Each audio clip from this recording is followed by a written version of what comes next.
నమస్కారం, ఘంటారావానికి స్వాగతం. ముందుగా ప్రధాన అంశాలు. భారత్ అమెరికా రక్షణ ఒప్పందంపై స్పందించిన రక్షణ శాఖ. రాయిటర్స్ కథనం అవాస్తవమని స్పష్టీకరణ.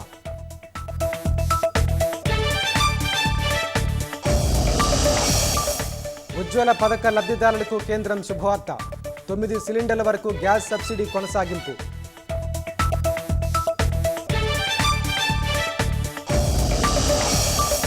సీటు విచారణపై నమ్మకం లేదన్న బండి సంజయ్. ఫోన్ ట్యాపింగ్ కేసును సిఐబికి అప్పగించాలని డిమాండ్.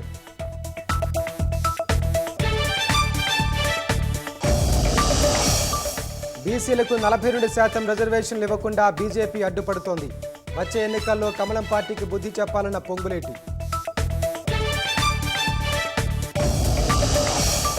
పరిశ్రమలకు ప్రభుత్వం అండగా ఉంటుందన్న శ్రీధర్ బాబు. స్థిరత్వం కోసం తోషిబా పనిచేస్తుందని మంత్రి ఆక్షేపణ.